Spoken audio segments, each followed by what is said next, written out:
देखो दोस्तों, आज अपने बात करेंगे एक्टिव घटक और पैसिव घटक के बारे में।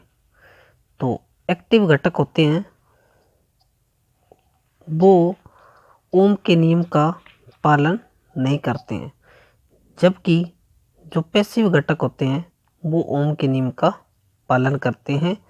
और पैसिव घटक है वो ऊर्जा को स्टोर नहीं करते, ऊर्जा की खपत करते हैं। जबकि जो एक्टिव घटक होते हैं वो कुछ मात्रा में ऊर्जा को स्टोर कर सकते हैं, कुछ मात्रा में, और इसका दोबारा उपयोग कर सकते हैं। जबकि पैसिव घटक है ये खपत करने का काम करते हैं। एक्टिव है उनको सक्रिय घटक भी कहते हैं और पैसिव है उनको निष्क्रिय घटक भी कहते हैं। और सीधी सी भाषा में अगर अपने समझना चाहें इसको, तो एक्टिव घटक है ये इलेक्ट्रॉनिक डिवाइस से युक्तियाँ होती है उन पे ये होता है, एक्टिव के अंदर आते हैं। जबकि जो इलेक्ट्रिकल है जैसे आरएलसी सर्किट वगैरह हो गए जितने भी हैं ये सारे के सारे पैसिव के अंदर आते हैं, और जो इलेक्ट्रॉनिक है वो सारे एक्टिव में आते हैं। और पैसिव घटक है वो ओम के नियम का पालन करते हैं, जबकि एक्टिव घटक है वो ओम के नियम का पालन नहीं करते हैं। तो इस वीडियो के अंत तक आप बने रहें ताकि जितना भी डाटा है वो आपको इस वीडियो के अंदर मिल जाएगा। तो आप वीडियो को पूरा देखें, वीडियो के अंत तक बने रहें।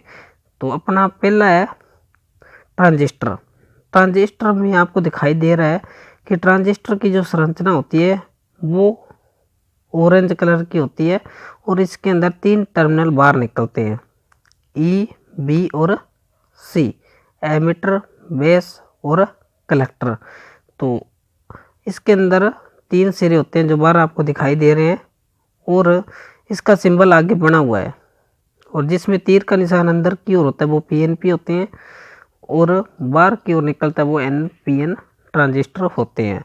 और जितने भी इलेक्ट्रॉनिक डिवाइस युक्तियाँ हैं वो सिलिकॉन की बनाई जाती है, क्योंकि सिलिकॉन की जो तापमान सहने की सीमा होती है वो ज़्यादा होती है। और जबकि जर्मेनियम है वो अपना कमरे, जैसे कमरे में कोई अपने जर्मेनियम का यूज कर लेते हैं कोई डिवाइस के रूप में, तो जर्मेनियम क्या होता है ज़्यादा टेम्परेचर पर चालक की तरह व्यवहार करने लग जाता है। इसीलिए अपने ज़्यादा जर्मेनियम का यूज नहीं करते हैं, यानी कि 270 टेम्परेचर से ऊपर हो जाए तो अभी चालक की तरह जर्मेनियम व्यवहार करने लग जाता है। तो अपने ज़्यादातर सिलिकॉन का यूज ही करते हैं, क्योंकि इसकी टेम्परेचर सहने की क्षमता होती है बहुत ज़्यादा होती है। उसके बाद नेक्स्ट है डायोड। डायोड है जो एसी को डीसी में बदलने का कार्य करता है, और ये इसका सिंबल है। और इसके अंदर एनोड और कैथोड 2 सिरे होते हैं, और ये एक दिशीय युक्ति होती है। इसके अंदर 2 सिरे निकलते हैं, पॉजिटिव और नेगेटिव, एनोड और कैथोड। उसके बाद नेक्स्ट अपना LED. LED light emitting diode, ये एक डायोड का ही प्रकार होता है जिसका अपने लाइट के रूप में यूज करते हैं। इसका सिंबल आपको दिखाई दे रहा है, पर इतना अगर तीर के निशान ऊपर की ओर है तब तो अपनी है ये एलईडी, अगर तीर के निशान नीचे की ओर है तब अपना ये फोटो डायोड है, जो अपने जो सोलर सेल की प्लेटें होती है उनमें यूज करते हैं। तो जो उष्मा का जो अवशोषण करता है, इसका मतलब है जो तीर के निशान है वो नीचे की ओर है, सूर्य से जो प्रकाश आएगा उसमें क्या हो जी ऊर्जा को ये स्टोर करने का काम करता है फोटो डायोड। जबकि तीर के निशान ऊपर की ओर होते हैं तो वो एलईडी का सिंबल होता है। उसके बाद अपना आईसी। आईसी का पूरा नाम जैसे इंटीग्रेटिंग सर्किट हो गया, ये अपने एक प्रकार की चिप होती है, इंटीग्रेटिंग चिप होती है। उसके बाद नेक्स्ट अपना ऑपरेशनल एम्पलीफायर, आपको दिखाई दे रहा है ये ब्लैक कलर का सिंबल बना एम्पलीफायर है, जो अपने रेडियो सर्किट हो गए, ट्यून सर्किट हो गए, इनमें यूज किया जाता है वोल्टेज या आवृत्ति को अपने ट्यूनिंग करने के लिए। ये आगे इसका सिंबल बना हुआ है। उसके बाद है 7 सेगमेंट डिस्प्ले, यानी कि जितनी भी डिस्प्ले होती है उसके अंदर 7 संख्या में सेगमेंट बनती है। तो जैसे कोई भी अंक है 8 देख लो, तो उसके अंदर आप ध्यान से देखोगे तो 8 सिरे बनते हैं। जिसको सप्लाई मिलती है वो सिरे ऑन होते हैं, जिसको सप्लाई नहीं मिलती है वो एलईडी ऑफ रहती है। तो इसके अंदर डिस्प्ले की संख्या 7 होती है। उसके बाद बैटरी आप सभी जानते हैं कि बैटरी में प्लस और माइनस सिरे होते हैं, पॉजिटिव और नेगेटिव होते हैं। ये आगे इसका सिंबल बना हुआ है, और बैटरी से अपने ऊर्जा को ले सकते हैं और बैटरी को दोबारा भी चार्ज कर सकते हैं। तो ये सारे के सारे अपने घटक थे, वो एक्टिव घटक थे जो क्या करते हैं, ऊर्जा को स्टोर करने का कार्य करते हैं। और इनका अपने ये आगे ऊर्जा को स्टोर करके कुछ मात्रा में स्टोर कर लेते हैं और आगे भेजते हैं, ताकि अपने अगर जैसे एसी को डीसी में बदलना है, या अपने एलईडी टाइप है, फोटो डायोड है, ऊर्जा को जैसे स्टोर करना है, इनमें इनका यूज किया जाता है। अब आगे अपना नेक्स्ट है पैसिव घटक, यानी कि निष्क्रिय घटक। निष्क्रिय घटक वो होते हैं जो ओम के नियम का पालन करते हैं। जैसे अपना पहला है रजिस्टर। रजिस्टर आपको पता ही है प्रतिरोध होता है, चालक के व्युत्क्रमानुपाती होता है, और इसके अंदर आपको पता ही है डायग्राम इसका दिखाया हुआ है, इसके ऊपर अलग अलग कलर की पट्टियाँ लगी है। तो इन पट्टियों के द्वारा इसका कलर कोड ज्ञात किया जाता है भाई ये कितने ओम का है। और आगे आप देख रहे हैं कि ये इसका सिंबल बना हुआ है प्रतिरोध का, और प्रतिरोध क्या करता है, धारा के मान को सीमित करने का कार्य करते हैं। धारा के मान को सीमित करता है, वो अपना प्रतिरोध कहलाता है। और कई बुकों में आपको इस प्रकार भी मिल जाएगा, धारा के मान में बाधा उत्पन्न करता है या विरोध करता है, लेकिन सही परिभाषा अपनी यही है, धारा के मान को सीमित करता है। उसके बाद है एलडीआर।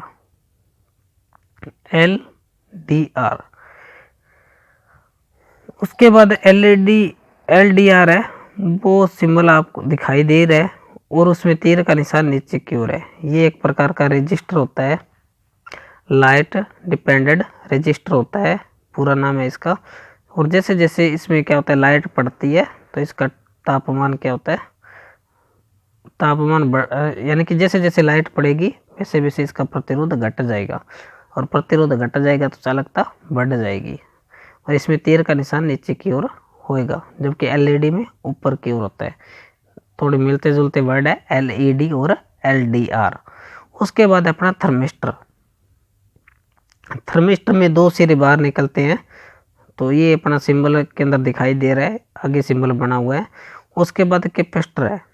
कैपेसिटर तो सभी जानते ही हैं, यानी कि एक फेज को 2 फेज में बांटने का कार्य भी कैपेसिटर का होता है। पावर फैक्टर सुधारने में कैपेसिटर का यूज किया जाता है। तो ये कैपेसिटर है, अलग अलग प्रकार के बने होते हैं, सिरेमिक है, अब्रक है, वायु को है, अलग अलग प्रकार के कैपेसिटर होते हैं।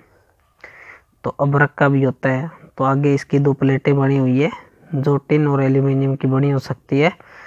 तो उसके बाद अपना इसकी इकाई आपको पता ही है कैपेसिटर की क्या होती है, फेराड होती है। बड़ा मात्रक किसका फेराड होता है, जबकि छोटा होता है वो ईएसयू होता है। उसके बाद नेक्स्ट अपना इंडक्टर, जिसको अपने प्रेरक कहते हैं, जो धारा के मान में परिवर्तन करता है वो इंडक्टर होता है। और जो वोल्टेज के मान में परिवर्तन करता है, जो वोल्टेज के मान में परिवर्तन का जो विरोध करता है वो कैपेसिटर होता है, जबकि जो धारा के मान में परिवर्तन का जो विरोध करता है वो इंडक्टर होता है। तो ये कैपेसिटर हो गया, इंडक्टर हो गया, ये एक प्रकार के अपने परिशोधक है, यानी कि फिल्टर कह सकते हैं इनको, फिल्टर होते हैं एक प्रकार के। जैसे कैपेसिटर है, कैपेसिटर एसी को पास करता है, डीसी को ब्लॉक करता है। उसी प्रकार इंडक्टर है, वो डीसी को पास करता है, एसी को ब्लॉक करता है। तो ये इनका यूज अपने परिशोधक या अपने ऐसे ही कह सकते हैं कि फिल्टर के रूप में भी इनका यूज किया जाता है। उसके बाद है स्विच। तो ये स्विच है, तो ज़्यादातर ये जो घरों के अंदर टॉर्च वगैरह पहले यूज होती थी, वहाँ पे इसका यूज देखने को मिलता था, जिससे क्या होता है अपने स्विच से अपने टॉर्च के अंदर होता था, ऑन ऑफ करने के लिए इसका यूज किया जाता था। जैसे ऑन करते हैं तो फ्यूजन बन जाता है, और पीछे करते हैं तो फ्यूजन हट जाता है, तो अपनी टॉर्च ऑफ हो जाती थी।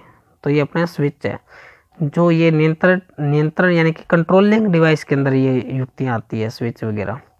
उसके बाद है वेरिएबल रजिस्टर। वेरिएबल का मतलब होता है जिसका मान अपने कम ज़्यादा कर सकते हैं, तो वो वेरिएबल रजिस्टर होता है।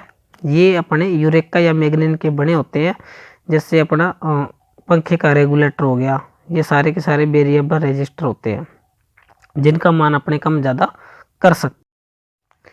तो जैसे रियोस्टेट प्रकार के हो गए या वेरिएबल प्रकार के हो गए, पंखे का रेगुलेटर हो गया, ये सारे के सारे वेरिएबल प्रकार के होते हैं जिनसे क्या होते हैं अपने मान को कम ज़्यादा प्रतिरोध के कर सकते हैं।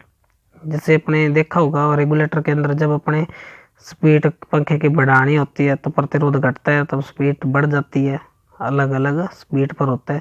तो ये सारे के सारे क्या होते हैं वेरिएबल के अंदर आते हैं जिनका मान अपने कम ज़्यादा कर सकते हैं। ये आगे इसका सिंबल बना हुआ है जो होएगा रजिस्टर की तरह, लेकिन बीच में से तीर का निशान या चिन्ह गुजरेगा, तो वो समझ जाना कि वेरिएबल प्रकार का रजिस्टर है। उसके बाद है ट्रांसफॉर्मर।